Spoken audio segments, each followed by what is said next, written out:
Talking baseball, baseball and the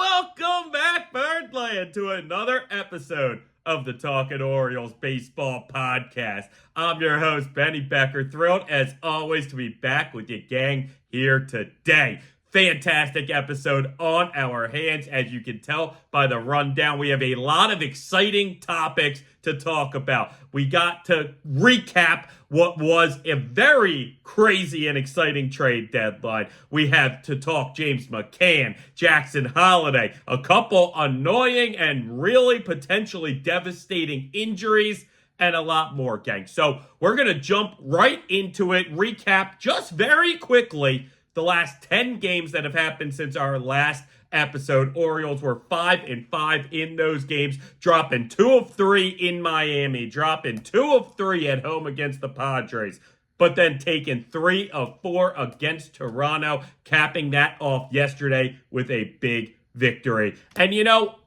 there's a lot of stuff to take, good and bad. And frankly, the team that we had during at least 2, or really 3, all 3 of those series is kind of a different team now.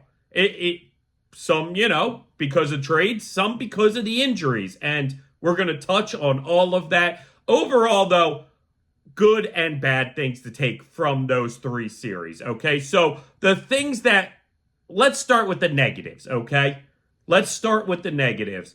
The Orioles were poor defensively, okay? The Orioles now, the past few games, everyone except Gunnar Henderson seems to have picked it up defensively, because we know this to be one of the best defensive teams in baseball. They're one of the most athletic teams in baseball, and certainly they have great skill in the field all around. And then even kind of your mid-tier defenders, let's say an Anthony Santander, has taken that next step. A Ryan Mountcastle has taken that next step. Even a Ryan O'Hearn has taken that next step, right? We know, obviously, Gunnar typically is one of the league's best defenders. It's something we will touch on a little later, as I'm sure you see the topics. But overall, these weird stints happen, right? Not just for guys, just for the teams in general. It's baseball. It's a very, very long season. You go through stretches of good and stretches of toughness. And these Orioles continue to be one of the most winning teams in baseball, despite the fact that they're not playing their best baseball right now. Okay, so the poor defense, definitely in the Miami series and in the San Diego series, and really, since we started back from the break, the defense has looked very poor. Luckily, it seemed like in that Toronto series, it started to take steps forward. Again, Gunnar might still be in a bit of a funk defensively. Everybody else seems to be taking that next step forward, right? Obviously, shaky pitching has been a topic for this team for the past, really, 2 months. Maybe you could say all season at times, but really, the past 2 months has been defined by some shaky pitching, and we saw a lot more of that. Now, certainly the trade deadline, I believe, helped shore that up some.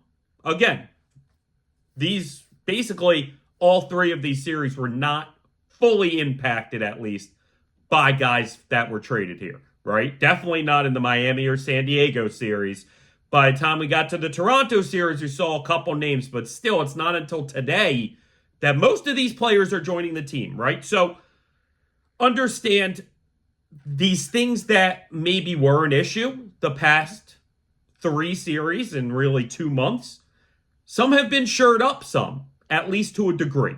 And we'll touch on all of that, right? But we're just pointing out what we saw in those past few series. Shaky pitching, blown leads.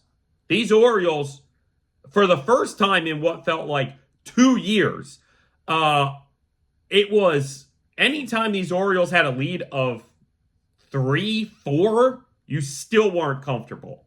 I can't tell you the last time that you start feeling shaky about these Orioles when they even have a 1 or 2 run lead. let alone 3, 4, 5. And they blew some of these leads. And they lost some of these games. And again, hopefully the moves that we've made have shored that up. Not only the moves we've made, but like we said, the poor defense turning back to normal, right? This is a team that really has lived in the top 10 defense all year around the league. And now I believe they've dipped to 12 or maybe even a little lower. I think that'll tick back up, right? It'll come back to the norm, which is a top 10 fielding team, right? And that will help with the blown leads. So will upgrading the shaky pitching staff, even slightly upgrading a shaky pitching staff, can absolutely cause benefits to not blowing those leads, right? Seems pretty obvious. So, a lot of blown leads, though, in those 3 series. However, the positives, right? Because everything I just said was very negative and maybe wasn't harsh, but overall wasn't the best things to hear about this team, and you start maybe doubting this team moving forward. You start getting a warped perception of how good this team actually is. So now the positives, which is the offense seems to have come alive again. It's a beautiful thing. They played 10 games since our last episode. In those 10 games, they scored 60 runs on the dot, averaging 6 runs a game in those 10 games. The offense seems to have come back to life, which is a beautiful thing, especially when you add in that maybe some of our top guys, our top 2 guys, if you will, Adley and Gunnar, seem to still be in a little bit of a post-break funk. So, one could look at it and go, oh, that's not a good sign if your top 2 guys are in a funk. It is a good sign if the top 2 guys that are in a funk now, but should certainly find themselves out of the funk, are not the ones leading your team when they score 6 runs a game for a 10-game stretch. So, again, when we shore up the defense a little, just naturally because we have good defensive players, when we shore up the pitching staff through trades that we made, even slightly, even if all you're saying is slightly, and I think everybody here can agree that the trades we're going to talk about, even if they don't blow you away, even if you actually aren't even a fan of the trade, you can at least admit the team's pitching got better. Marginally, maybe, you could argue. Maybe a lot, you could argue. That time will tell on that. We'll see where it lands overall with this team makeup, but I think that they improved upon that. And it's great to see the offense start coming back to life. We'll talk about multiple guys in this offense that are helping the team come back to life. But let's jump right to the trade deadline madness, because it was madness. Our last episode, we talked about potential trades.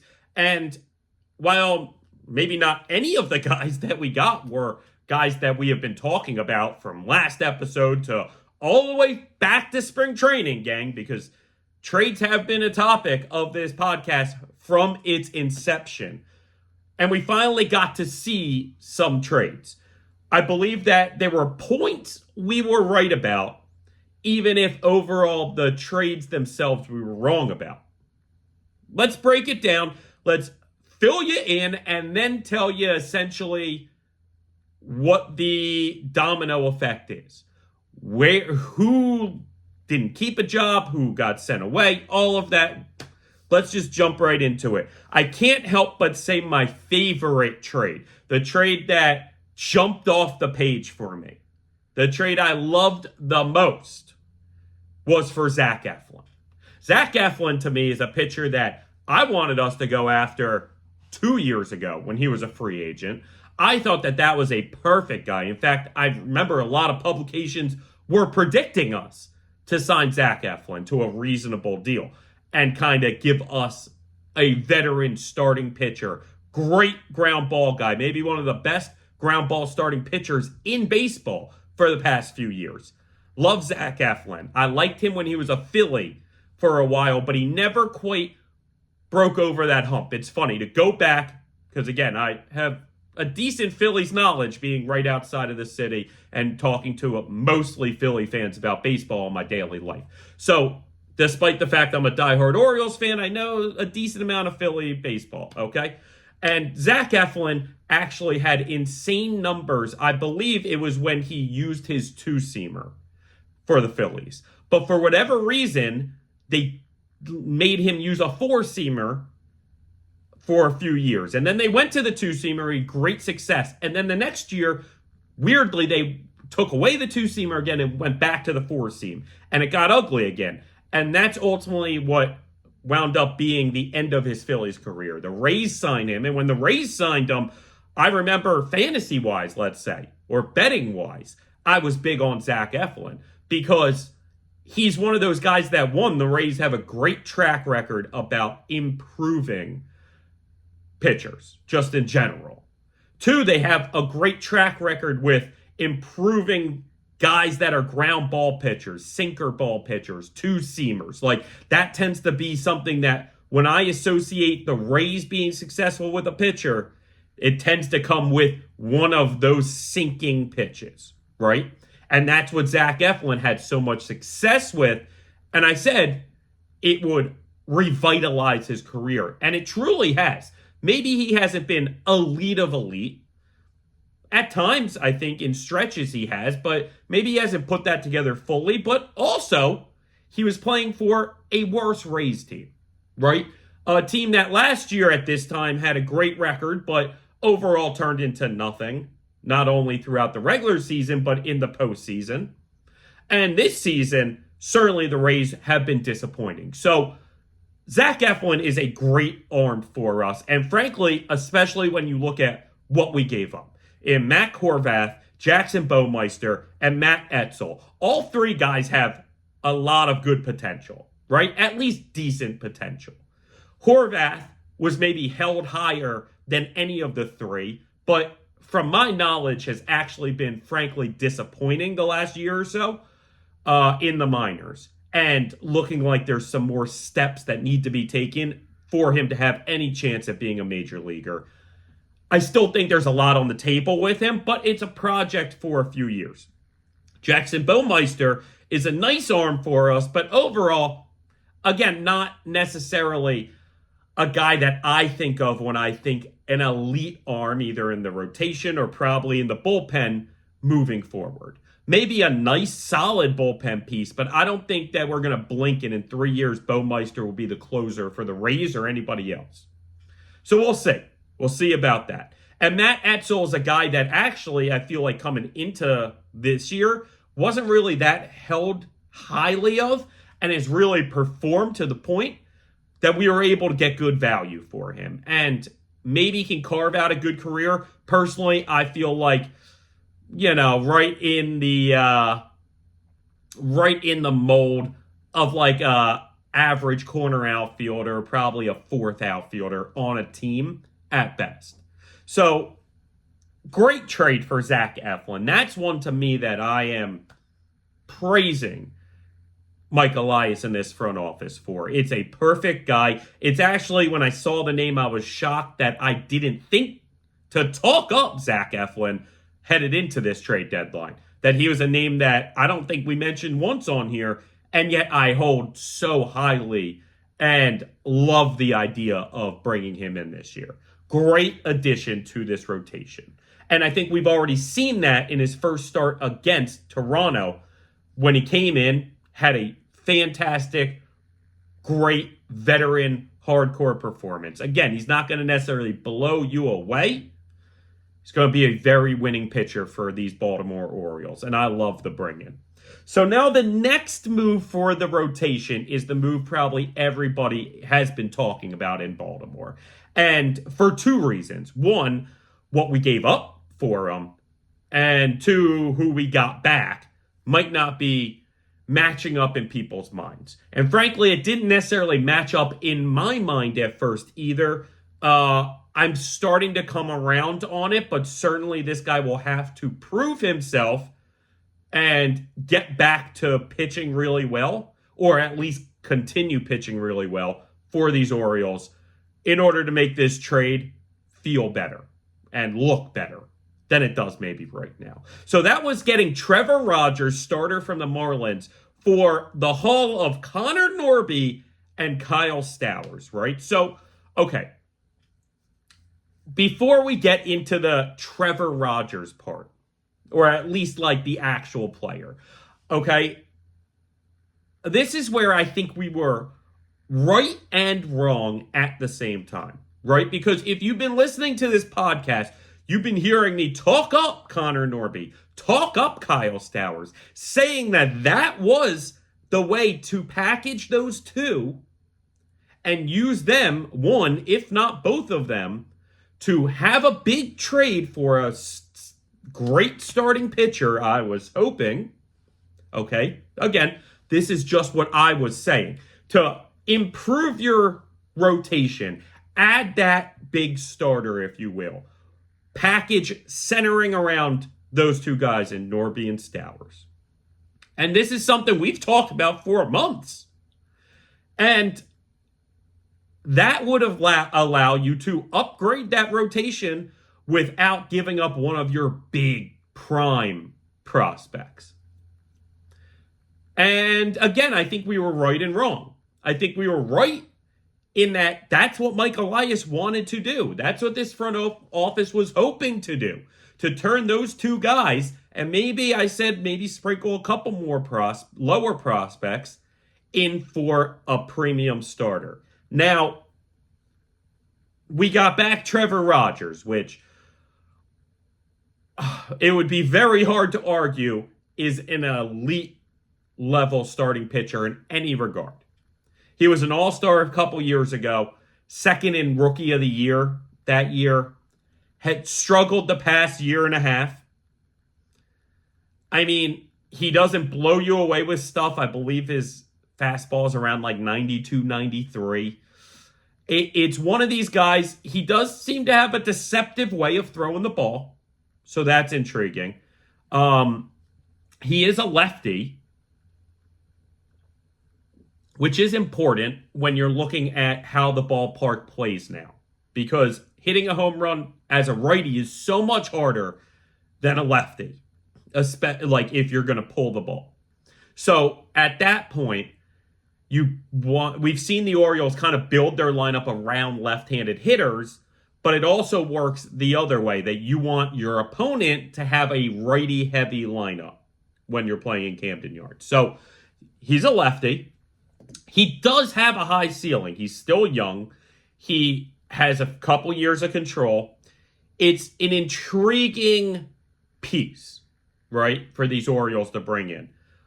I think, again, that was where we were right, that we were going to package those kind of two guys or maybe another guy down below, but not the elite prospects to upgrade our rotation. Mike Elias seems to have been in that boat. The problem is maybe me and a lot of you in Birdland maybe held too high of a value on Norby and Stowers. Now, Stowers, it made sense why his value had declined over the past couple years because he was starting to get older. Norby, though, it looked like, he had just started this major league career. It's had a couple good moments. Just was coming off of a big home run for the Orioles. Like, I know that's simple, but for a team's perspective, they can easily be like, that's our guy. We can plug right in. So, and have success. And we can expect that success.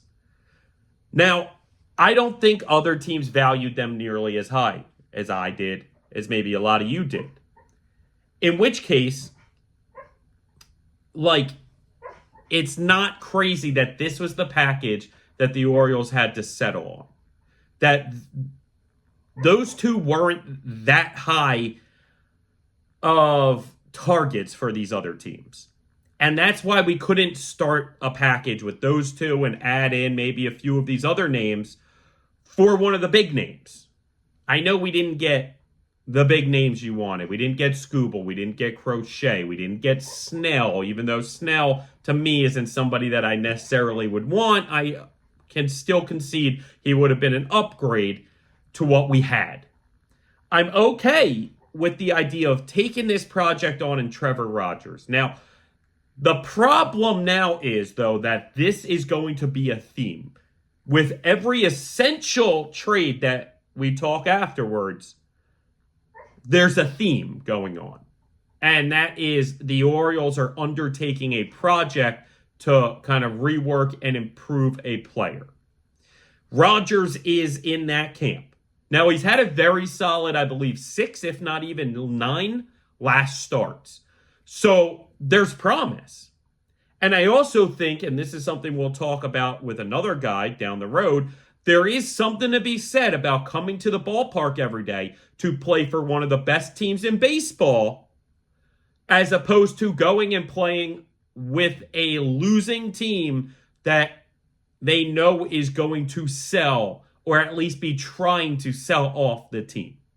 And there's something to be said about elevating your game and just being around this better, more winning team and having the belief that, as Rogers, hey, I can go out there and give up 4 runs through 6 and still have a good shot at winning that game. As opposed to with the Marlins, I better keep them under 3 runs or else I got no chance at winning.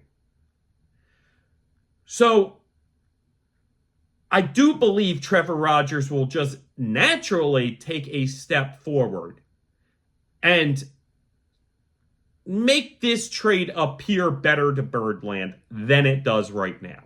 That's not to say that he's going to get back to being an all-star level starter and really hit that peak as an Oriole. That's not to say that he's going to become elite as an Oriole and that this trade is going to look like a steal. It could be an issue when Connor Norby or Kyle Stowers is representing the Marlins next year in the All-Star game. And Trevor Rogers maybe got traded. Which is possible, gang. We'll see how it plays out. Obviously, and this goes without saying, I hope nothing but the best for these guys. I want us to see these guys elevate their games to levels they've never seen before and to have this team make a run to the World Series and to win it. But we'll see about that. We'll see what happens. Overall, I can't guarantee that Trevor Rogers is going to fully work out. And at the same time, I'm confident that he's going to continue to improve little by little and will just naturally be better for the Orioles. I can't help but think that that's a guarantee just because he's with a better team. And he hasn't had that bad of a season. I think it's been a little overblown, the bad season. Now, I've heard people say, I would have rather taken the chance on Jesus Luzardo from the Marlins, who's had a very poor season, but a year or 2 ago was a Cy Young potential. I've heard that take. I want to think I like Rogers better, for the short term at least. The idea of Luzardo coming in and instantly going back to Cy Young stuff seems rare. Seems like there isn't much of a precedent for that. Now, the idea that maybe going into next year, Luzardo could regain that is real. And I think the idea that next year, Luzardo would be better than Rogers for this team is real. I think this year, Rogers probably will be better than Luzardo could have offered us this season. All right. So then the next trade that happened that I think really took Birdland by shock, and again, shows we were right and wrong at the same time. So let's go back to our last episode where we talked about how the Orioles were in talks with the Phillies, and the rumor was Cedric Mullins for one of the Phillies' bullpen arms. That was kind of the rumor that we were talking about right here last time. Well, it wasn't Cedric Mullins, but it did happen, where we traded Austin Hayes, our guy Hazy, to Philly for Sir Anthony Dominguez and Christian Pache. Now, the Pache part of it to me drove me nuts in the moment, right? I didn't understand that part of it because to me, you were signifying, hey, we're going to move Hayes down and move up either Holliday or Mayo. That was the idea. But when you bring in Pache, who couldn't get sent down without basically being put through waivers, and I even read that you just have to outright release him, that I'm not positive about. I'm still waiting on confirmation for that, which I'll get today because the Orioles made a move, but that we'll get to that. I still liked the trade overall. I knew I was going to miss Hayes, and already he's made an impact for those Phillies. I've told all my people in Philly all weekend. I got questions. Oh, we got your boy. Tell us about your boy. How you like him? And I told them they were getting a really good player, really good person, great clubhouse guy, somewhat of a leader, really solid bat and defense in the outfield. And he was hot right now. He was hot. Now, I was surprised that they moved Hayes, but I'm not shocked because I really think they were okay letting go one of these veteran outfielders. And clearly it couldn't have been Santander. And then it basically became Hayes or Mullins. And frankly, I think they made the right choice choosing Hayes out of the two, then Mullins. Even if I think hitting-wise, Hayes might have a better rest of the season than Mullins. I really do believe that Mullins defensively and really leadership-wise was more important to this team than Austin Hayes. And securing a real major league bullpen arm like Sir Anthony Dominguez was huge. Now listen, again, I heard all weekend while I was working at the bar about this trade. And every single person was like, oh, have fun with Sir Anthony. Oh, have fun with Dominguez. And I told all of them, I watch a ton of these Phillies games here, guys. I see exactly what you're seeing.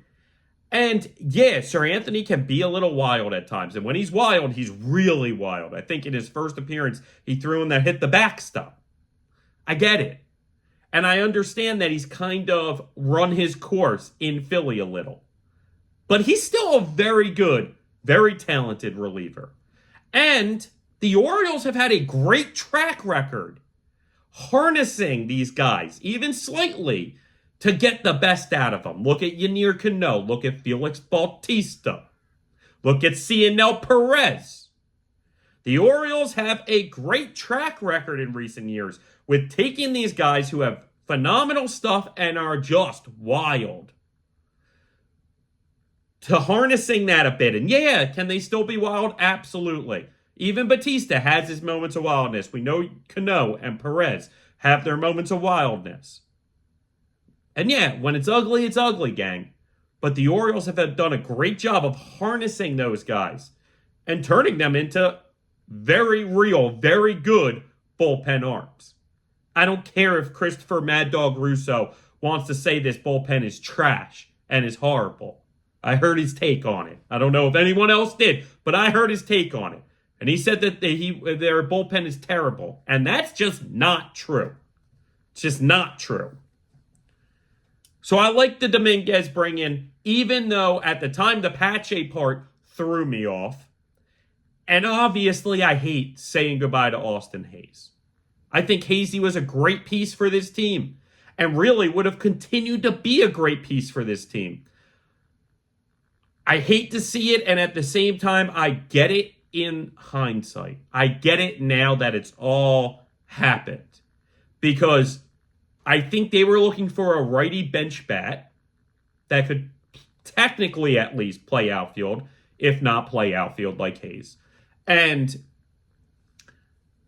I think that they were looking for a guy that wasn't going to maybe expect as many opportunities as Hayes was hoping to expect. And that maybe the fans had expected to see. Because I just don't think between Cowser, Mullins, Santander, O'Hearn, and at the time Hayes, there were enough innings to go around for all these guys. It happens, gang. It happens.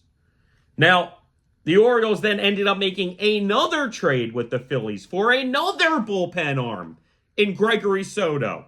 Lefty throws about 100. Live arm, again, had kind of run his course for the Phillies organization. Had kind of, I guess, had too many bad outings here and there. But another guy that, yes, can be wild at times, but the Orioles have a great track record of improving these kind of guys. In order to get him, we actually gave up Seth Johnson, who was our third best starting prospect, a guy that we've talked highly about being a guy that will get traded. So no surprise there. And Moises Chance that, nobody probably will ever miss. Essentially, these Orioles have recreated last year's Philadelphia Phillies back end of their bullpen with Craig Kimbrell as closer and Dominguez and Soto. Now, I personally don't think Dominguez and Soto pitch a lot in the eighth inning for us, especially once it comes time for playoffs, because that's me expecting Danny Colum to be back. And I believe that between Cano and Danny, those are kind of going to be our set-up men. And then next in line will be Dominguez and Soto. Maybe time will tell that I'm wrong on that vibe, but I think the Orioles trust and like those two guys in Danny and Cano, Yanir, in the eighth inning setup role more than they do one of these new guys. Now, during the regular season, sure, there will be the moments, and certainly in the playoffs, there could be a game where we need to go with one of them, and they're live arms, so I don't hate it every now and then.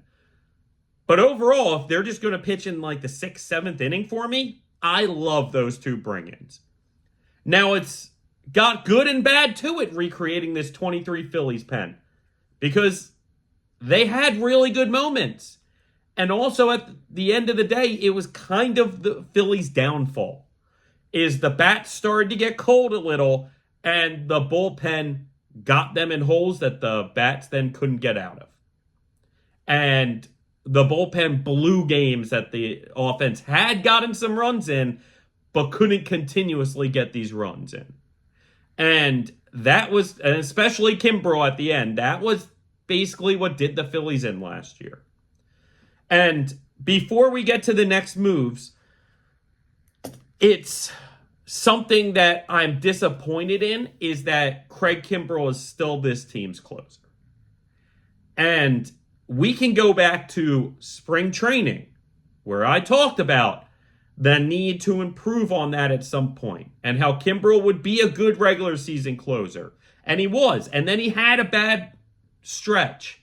And we talked about how Kimbrell's going to come back, and Kimbrell's going to be very, very good for this team.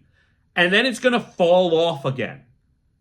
And when is it going to fall off again? I was hoping and praying it would fall off again when it did, right before the trade deadline. So Mike Elias and this front office can see, okay, we need to get a closer.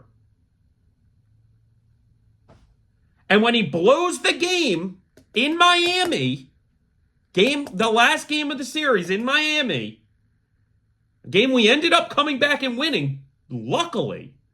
But when he blows that game, I was hoping that Tanner Scott, who ends up going to the Padres, but Tanner Scott, who was the Marlins closer at the time, was literally going to hit the showers and go straight to the Orioles team bus to fly home with the team because he was traded minutes after the game.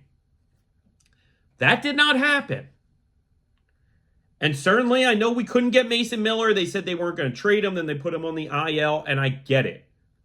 And that's the name I wanted. But to not improve the closer role, I swear, is going to be our downfall. And I hope not, but I can't help but think it will be, right? Now, before we go on to these next deals, I made the argument about Kimbrell that there is a spark, a glimpse, a glitter of hope that he might have this bad stretch and then get it back for the playoffs and be really good down the stretch of the playoffs and have the moment on the mound when he just struck out the last guy in the World Series and the Orioles won, and have that moment in Orioles lore. There is that potential. And listen, there's always the chance that we brought in, it wasn't going to be Mason Miller, so let's say Tanner Scott. And Tanner Scott isn't that dude. And then falls apart in the postseason. So, time will tell. But I can't help but be discouraged that while we improved on the bullpen, we did nothing to the closer role. And I think Mike Elias and this front office at the end of the day was just, hey, if that's what kills us this year, it kills us this year. Because overall, moving forward, next year we should have back the best closer in baseball in Felix Bautista. The Mountain will be back. So we'll see. All right, so the next move, the one that I'm very intrigued by and has real promise to be an extreme X-factor move for this team, is them giving up basically nothing, Trey McGow, low-end reliever in the minors, for Eloy Jimenez. I mean, big name.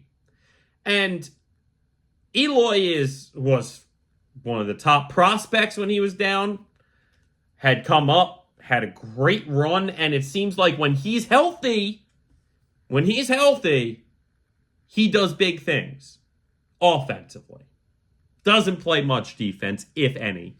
Has only one game in the outfield this year for the White Sox, and we'll see if the Orioles ever trust him in the outfield of Camden Yards or anywhere else. I don't think so. But Eloy Jimenez kind of has a bit of a Nelson Cruz vibe to him, to me, where, like, he can just be this DH and mash. And the idea of Eloy Jimenez coming in for a pinch hit opportunity in the playoffs, I mean, I love the idea of it. I do. I love that shot. And to go back to Hayes, now it makes sense, again, where I was going with Hayes, that they want a bat that might not expect the at-bats that Hayes would expect. I don't think Eloy Jimenez necessarily expects to come in and be this everyday DH. The Orioles have multiple guys that they need to take DH days. Adley Rutschman, in order to keep him in the lineup, has to take some DH days. Ryan O'Hearn, in order to keep him in the lineup most days, needs to take DH days. Now, Eloy Jimenez can take them when they're facing a lefty, and O'Hearn can sit the bench maybe. I do like it. And just like we were talking about with Rodgers, there's something to be said about a guy going from, in this case, the worst team in baseball, literally historically on pace to be the worst team ever in baseball, to then going to one of the best teams in baseball, a team that's looking to make a World Series push. Eloy has something to me that feels a little Anthony Santander-ish, feels a little Nelson Cruz-ish. And those guys have tended to work out, historically even, for the Orioles. I feel good about what potentially is to come from Eloy Jimenez. I don't necessarily expect him to be able to stay healthy, even with only 2 months left of the season. I would not be shocked that he has a great run for like 2.5 weeks for us and then gets hurt for the season. So don't fall in love with Eloy. He'll be gone at the end of the year, even if he's successful. I don't know if there's any possibility that the Orioles pick up his option for next year. But time will tell. And I love the idea taking the shot on Eloy. Makes weird sense to me. again, as a guy that's coming in as a DH against lefties, as a guy that's coming in for a big pinch hit situation in the playoffs, could have some monster moments behind him. I like that move. Now, one of the moves that at the time was very head-scratching to me was Austin Slater and Livan Soto from the Reds coming to the Orioles. Now, it was only for a player to be named later and or cash. Soto is a name you might recognize because this is actually his third go-around this season with the Orioles, despite the fact that he finally is going to get a roster spot. Because every other time the Orioles claimed him and designated him, and another team claimed him and wound up designating him later. And he's kind of bounced around to a lot of teams this year. Now, he's still very young, has some intrigue, not necessarily much in my eyes, but clearly some in the Orioles' eyes. And they see a guy that I think, they know can play a few different positions. They know they can move him around the infield and offer some depth. I've seen some other numbers that show there's a serious chance that, he walks a lot. He gets on base a lot. He might not provide power, but that on base percentage could be pretty healthy for him if he's given a chance. I don't know. Honestly, before yesterday's game, it really was a head scratcher because I felt like both of the guys they got in Slater and Soto were going to get designated for assignment. Before yesterday's game, that's what I expected. Now we'll get to why that changed a little down the road. But already Slater and Soto are scheduled to be on the active roster tonight. So we'll see what happens with that. I'm not positive that stays for long, but we'll see. Slater, we talked about Soto. Slater is nothing to write home about either. Kind of questionable, but provides the Orioles that backup outfielder who's not Eloy Jimenez out there. Really. You know what I mean? And also, in this process, I guess I'll just say it now, Heston Kjerstad is getting sent back down to AAA. So that opens up the spot for Slater. Now, I didn't see that being the case when it happened. I thought both these guys were getting designated, like I said, because I felt Heston was going to be that backup outfielder who wasn't Eloy Jimenez. And Soto wasn't going to make the team, definitely, because not only were they pretty filled up as is, but we know one, if not two, big names were going to be added from internally to the infield. Again, we are about to get to that. Now, Pache kind of falls in line with those two guys. And Pache, like I said, during that Dominguez for Hayes trade was a part of the package back, and I was very confused by that. I think, again, they were just covering their bases and finding a guy that could play backup outfield for them, who was a right-handed hitter, who wasn't going to be named Eloy Jimenez, who could field, and because they were sure, I guess, that they were sending Heston down.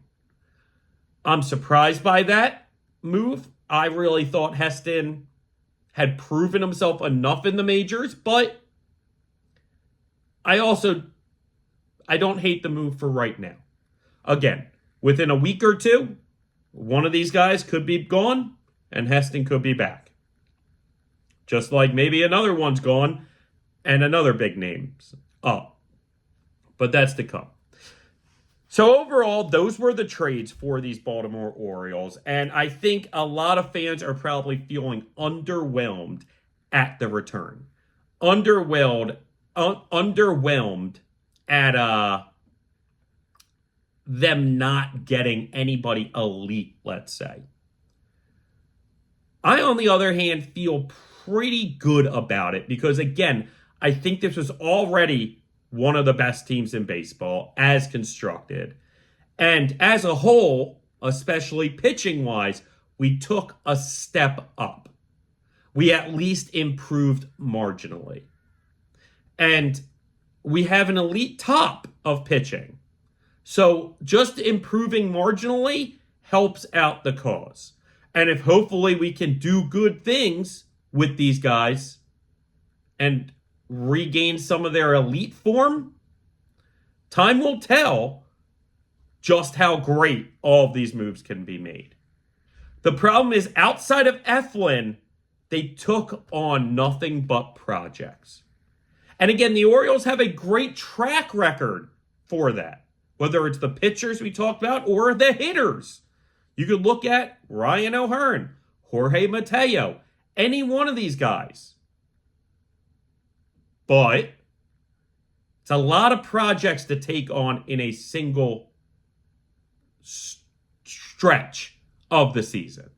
Like with 2 months left of the regular season, it's a lot to take on to say, we think we can improve all of these guys at the same time. We'll see. We'll see. Obviously, I hope for the best. We will see. Overall, like I said, Heston and also Keegan Aiken were getting sent down. Now, Aiken had unbelievable success early this year, but certainly had been getting a little rocky as of late.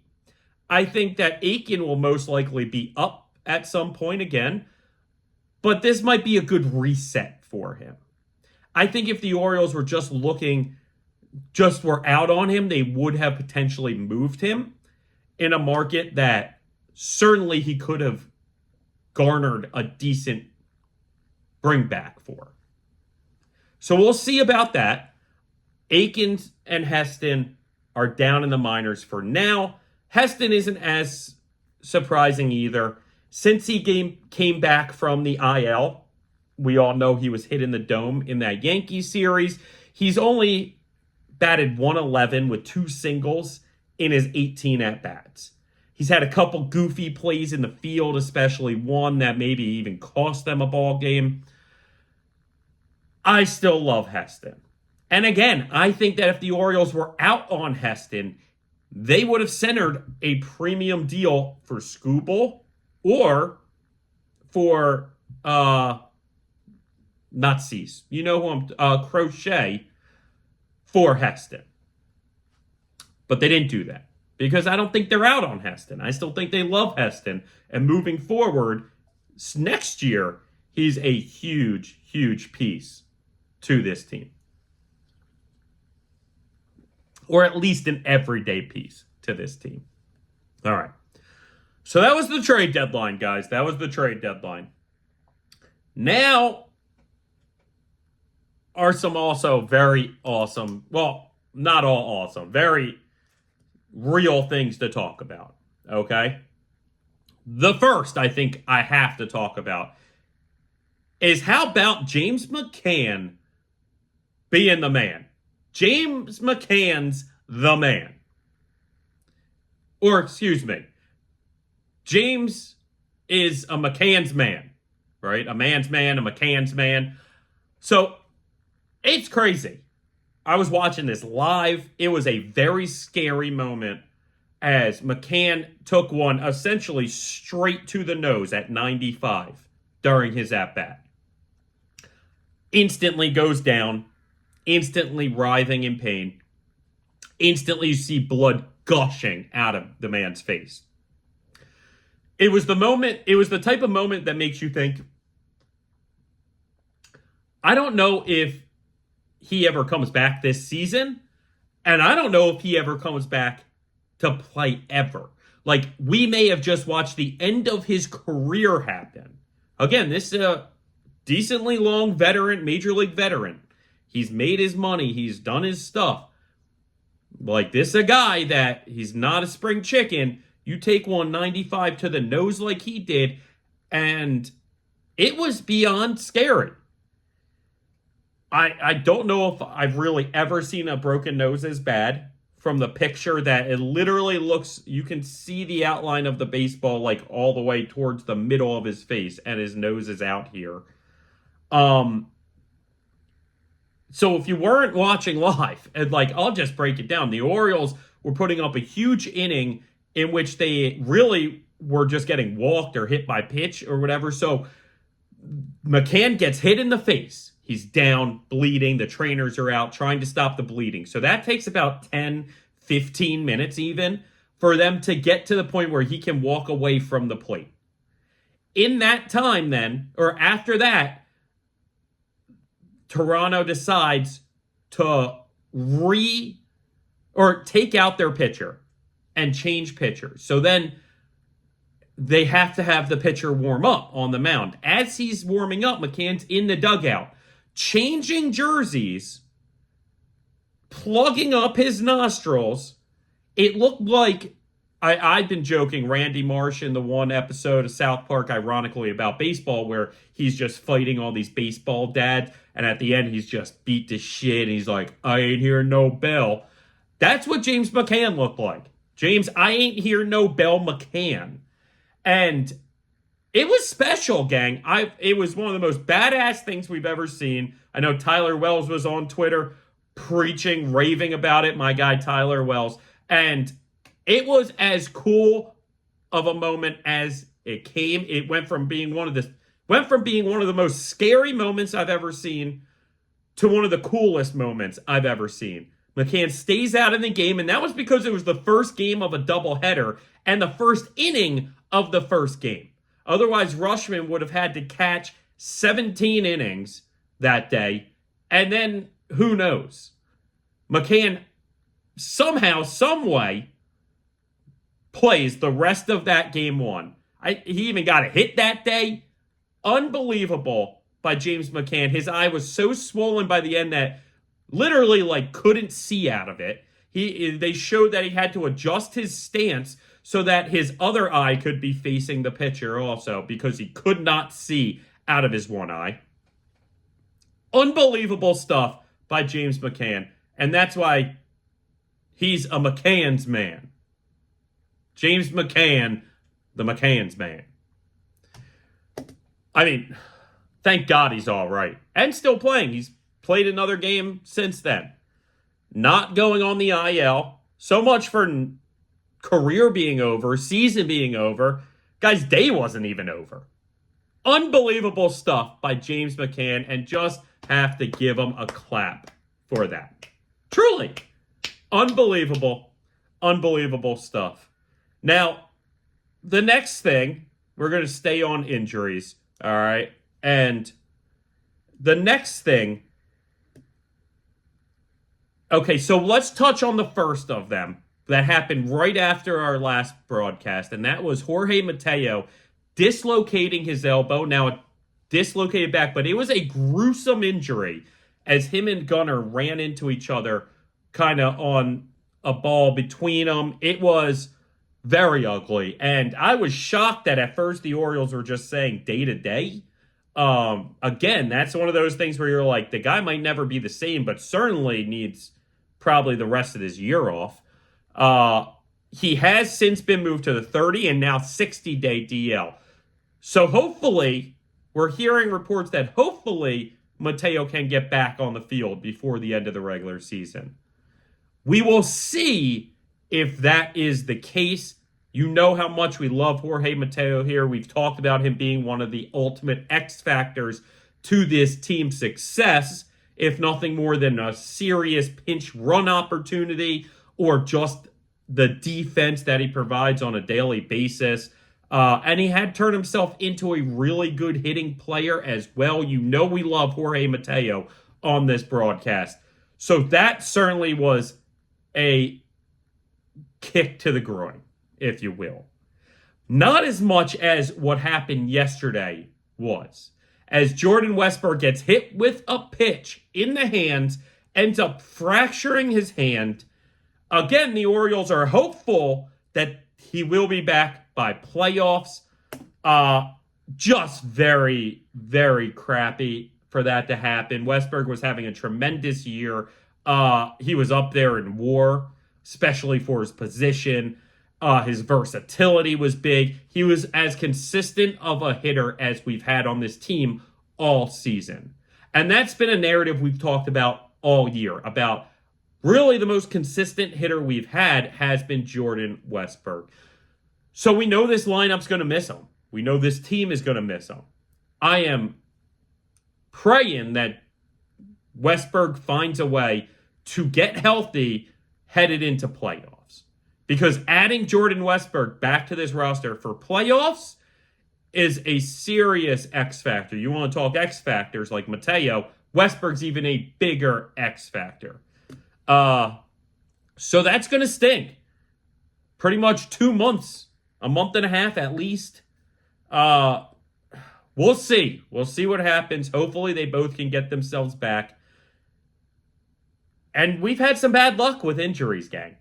We've had a tough injury-ridden year, dating all the way back to last season where Batista gets hurt and we know we're going to miss him the whole year. Then Bradish and Means come back. Both have to go back down. Tyler Wells, down. For something that was supposed to be short and quick, ended up being season-ending. Obviously, Mateo and Westburg now. This team has had to fight injuries. Heck, back in the beginning of the year, Austin Hayes fought multiple injuries off. I'm hoping that the narrative is they just kept going. No matter who went down, it was next man up. And don't get it wrong, we still have a very deep lineup. It's just maybe a little less deep now. And it sucks at the idea that this season might not be what we want it to be because we just couldn't get healthy, man. And that stinks. Because that's something that we can't avoid. We can't change. Fluke injuries. Sucks. But it is what it is. And the show goes on. And one of the guys that's coming to try and make up some slack, certainly with Mateo out, is Jackson Holliday. The return of Action Jackson Holliday. And boy, was it a hell of a return.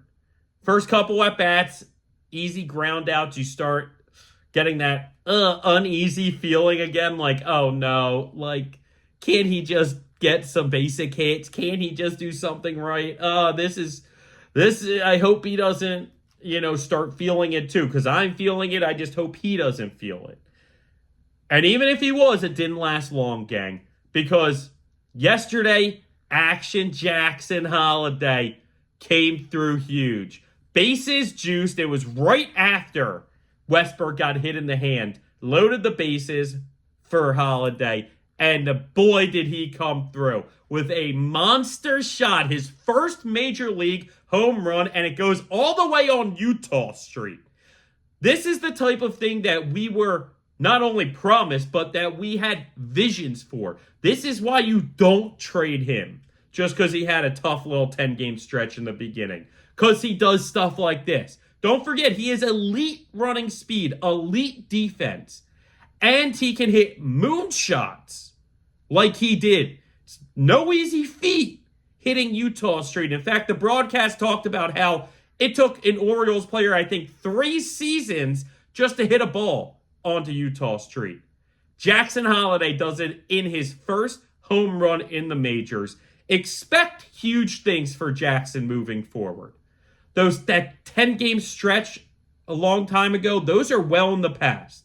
Just remember how great Gray Rod did when he got brought back up last year down the stretch. And how great he is now. Expect Jackson Holliday to absolutely be a driving force for this club down the stretch. Now, another guy that I expect to be back, I expected him to be up in Baltimore today. Unfortunately, the Orioles decided to go with Levon Soto, instead of Coby Mayo, who I don't know what else he has to prove down in the minors. With the Westburg injury, it seems like the ideal time to bring this kid up. Maybe they're waiting another month until rosters expand. I don't know. Maybe they're waiting just to see. Let's give Soto the chance and see how it looks. And if by even the weekend, let alone next week, it's not looking good, well, then we can bring up Mayo. I don't know. I truly thought when I did the prep last night, I said, Coby Mayo to be up by tomorrow. And then this is tomorrow, and crossing that out. Because unfortunately, Coby Mayo is still not up in the majors. I don't know when he will get brought up. I expect it to be soon. Mike Elias talked about how Mayo and Holliday were expected to be big contributors for this team down the stretch. So I don't see why that wasn't the case. I think maybe Mike Elias got lucky that he got back his guy, Leadoff Soto, that he's wanted to give this chance to, but really wanted to pass through minors to give a chance to have in the system. Just so happens right before Westburg goes down, so now he has the opportunity to keep Soto up. We will see about that. See how it goes. Again, we talked, Soto does have some tools that could make him a nice contact and on-base guy. I think the idea of Coby Mayo being this monster power hitter for this club makes more sense, but who am I to say? Coby Mayo, though, expect him to be up at some point, if not in the next week or two, definitely when rosters expand in a month. But I mean, now I think is the time. Unless Soto comes out and lights the world on fire, and Urias is also lighting the world on fire, I don't see why Coby Mayo is not a Baltimore Oriole today. All right. So we got a moo leadoff hitter. Colton Cowser. Now, there's no guarantee that this is going to stick, but the last 5 straight games, Cowser's been leading off, and he's done very well. 8 for 22, an average of .363, 2 home runs, and a walk. I mean, I know we've been living with Gunnar Henderson as the leadoff all season, but we've talked about the idea of maybe this would be better with Gunnar in the 3-4 hole. Maybe it would. And with Gunnar maybe not playing as good, shaving off the stash, maybe it looks like it might work, gang. Now, Brandon Hyde talked about how Colton Cowser might not stay in the leadoff spot for long. Certainly, Cowser is starting to get hot again. Not just in the leadoff spot, but before he even got moved to the leadoff spot, he was starting to heat up again. Since the All-Star break, this is something we'll talk about. The Orioles outfield trio has been maybe the hottest outfield in baseball since the break, in Cowser, Mullins, and Santander. So I love the idea. Cowser talked about how he led off in the minors last year, and he thinks he has the tools for it. I certainly think he has the tools for it also. I love the idea, and Gunnar talks about how he loves the idea of watching another left-handed hitter have an at-bat before him and seeing how that pitcher attacked the left-handed batter before him. And if it, is a righty on the mound, it might go Cowser, Rushman, both batting lefty before you get to Gunnar. So he might have 2 lefty at-bats to look at. It's kind of cool. I love it. I love the title, Moo Leadoff Hitter. I really hope it continues to work. I do. Because I think the team's better if you get Gunnar in that 3 spot, in the meat of the order. I always think that. Like, these teams, I get it, say we want our top guys to get the most at-bats. And leading off guarantees that. Okay. But then when some of those home runs are leadoff home runs, maybe that home run cost you a run or 2. Because if it was in the 3 hole, and he got that same pitch and hit it the same way, it would maybe have been a 2 or 3-0 game instead of a 1-0 game.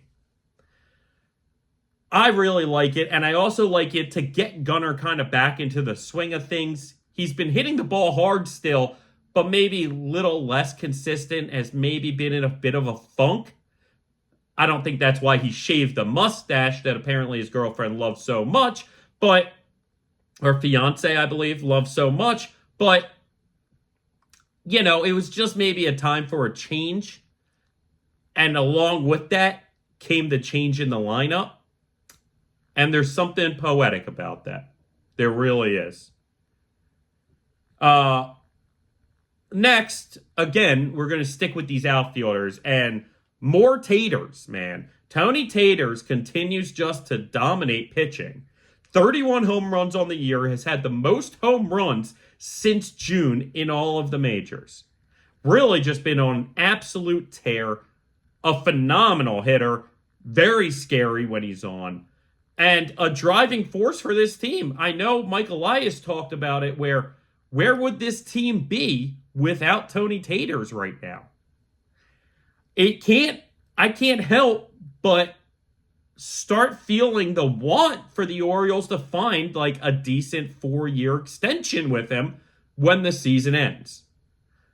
I don't know if that's necessarily going to happen, but I think that there's more of an avenue, right? We talked about the percentage, and I said that at times in spring training, maybe it was like 5%, and now maybe it's at like 20%. Well, now I think maybe it's at like 30, 40%. Now it's starting to creep up towards a coin flip that Tony Taters stays an Oriole after this season. And the way he works, the way he clearly continues to get his body in better and better shape and make himself a better and better hitter and player. I kind of want it, gang. I kind of want Taters to stay as an Oriole after the season. Now, as a whole, like we mentioned, the trio of Mullins, Santander, and Cowser have really been mashing since the All-Star break. And personally, you can throw O'Hearn in that, I think. And really, before that, Heston, but now Heston, you can't. But maybe you could then include Eloy Jimenez, who, again, we believe to just be able to provide the bat. And maybe never will see the field as an outfielder. But technically, you can kind of rule him in that outfield, if you will. I think the Orioles are setting up to have one of the best outfields in baseball at this point. Between Taters, the monster power hitter, who just hits extra bases like crazy. Mullins, the speed guy that, also has some power here, but mostly contact speed. Cowser, a lot of speed too, but also a lot of power. Maybe a little less speed than Mullins, but a little less power than Santander. But more speed than Santander and more power than Mullins. Like, it's kind of this perfect complement. And I'm really digging the outfield alignment. I really am. And then again, you can add O'Hearn and Slater. We'll see if he can stick with it. We'll see how many opportunities he gets and if he can take advantage of those. I don't know if Slater stays on the team for very, very long. It's a shame Mateo went down because Mateo you could have added outfield reps with. But overall, I absolutely love this outfield trio. And expect the next time Heston comes back up, whether it be in a week or a month or whatever it may be, I think he's going to put up decent numbers because he had been putting up pretty good numbers over the course of his season. He's had some nice stretches. He just needs to get it all consistent. Now, Gunnar Errorson is our next topic. And, I hate the nickname. I liked a couple months ago when we had the topic Gunnar Homerson. That one's better than Errorson. Unfortunately, though, he's had a very tough week plus in the field. And he's okay at the plate, but, man, it's something we talked earlier in the episode about. Gunnar just has been in a funk defensively. Balls that might not be easy scoops, but, you see Gunnar make them 10 out of 10 times, and now he's botching them. Throws that aren't the craziest, not the easiest throws, but certainly not the craziest throws. Him going wild and sailing. And it's something we talked about. He's a bit of a wild stallion out there. These physical tools. He's still so young. He'll rein it all in at some point. okay? It's not that crazy for this young, crazy athletic, crazy talented guy to be a bit of a wild stallion. And sometimes you know, don't get the ball on. Sometimes you have a miscommunication with Urias where a ball falls. And sometimes you just make a bad throw. And they've all kind of piled on top of themselves this past week and a half or so. Really, since the All-Star break, it seems like it's been tough. I think a part of that can be maybe, he didn't get as much rest during the break between the home run derby and the game itself, and then especially if he stayed in Texas, maybe a little partying and I wouldn't blame him for that. I don't guarantee that, but who knows? Overall, though, I think it'll just turn around, right? Sometimes I think when you get in these zones, you can try forcing it a little too much, and then you just have to let it go. I think Gunnar is eventually just going to go right back to being what was a Gold Glove caliber shortstop. And now probably not statistically. But overall, listen, don't get down on Gunnar right now. Let him work through it. All of these failures at times for him are leading to what will be a better player down the road. And hopefully that down the road is in the postseason. Hopefully by the time it's the postseason, all of this is cleared up. He's rocking, rolling, Pistons are firing, and he's just playing the best baseball of his life. And hopefully the team will be too. Because again, I've said this the past few episodes, we don't have to play our best baseball right now. In fact, I don't want to play our best baseball right now. I want to play our best baseball in the postseason and headed into the postseason. And listen, if you need some struggles at times, if you need, some peaks and valleys, it's okay. It's all I hopefully working to get this Orioles team to play the best baseball possible at the end of the season. And in the last 2 months, this is about a 500 team. And if I were to have told you that in the last 2 months we're only a 500 team, but we've picked up 3-4 games on the Yankees and are leading the division by a half of a game, I'd be pretty happy with that.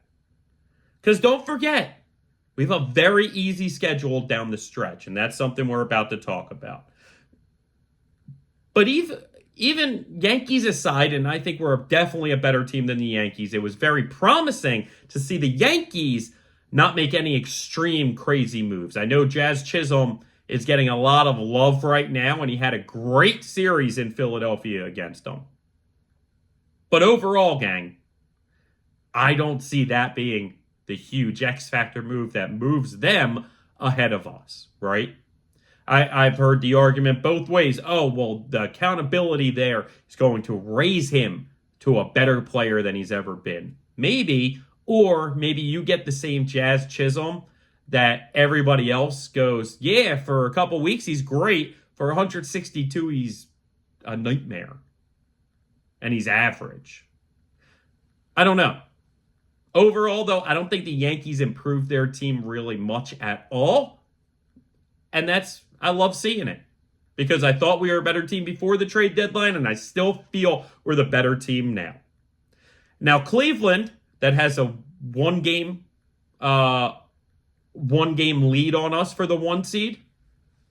I could see Cleveland finishing the season strong, and I could see Cleveland being the 1 seed. But I'm not fully convinced of that because I feel like they were mostly hot these past couple months, and the Orioles were clearly not. And that might turn. That tide might turn a little, and the Orioles get hot again. And the Cleveland team. The Cleveland team starts kind of, middling around a little, maybe with some tougher schedules. So we'll see. It's very cool that we could be in the 1 seed after this series because we have 4 in Cleveland starting today. Now, it's going to be a very tough series. I wouldn't be shocked if we split it. I wouldn't be shocked if we even lose 3 of 4. I don't expect a 4-game sweep either way because I think both teams are very good teams. So it's just, I love the idea that one seed, like we could take over that 1 seed this. After this, 4 games in Cleveland, then we go to Toronto for 3 games and Tampa for 3 games. Okay, a kind of a long road stretch for these Orioles with 10 games starting on the road starting today. But after that, gang, and again, those opponents aren't, Cleveland's very tough. But Toronto and Tampa, one, we have their numbers because they're AL East teams and we have the AL East number. But 2, both of them were a bit of sellers this year. Both of them are a little down in the dumps this year and not playing up to where they thought they'd be this year. And really not in the race for the wild card, truly. So, expect in that 10-game stretch the Orioles to do very well. Again, split these 2 in Cleveland. Take 2 or 3 Toronto, 2 or 3 in Tampa. Out of nowhere, you just went 6-4 in those 10 games. Nothing crazy. But, again, we got winnable games coming up. Because let's then look about after that, right? The schedule look ahead. There's only 2 months left of the year. It's crazy we're saying that. It's crazy that July's done. We're in August now. Real baseball is coming, gang. It's right around the corner. First NFL preseason game is tonight. Madness. Madness. But let's talk about the schedule coming up, right? Before we head out of here. So after those 3 series, we go back home to play Washington for 2, Boston for 4. Washington is a tough team. I wouldn't be shocked if we split those 2.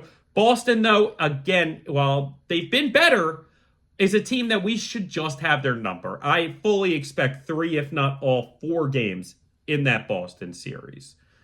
Then we go on the road and face 3 in New York against the Mets.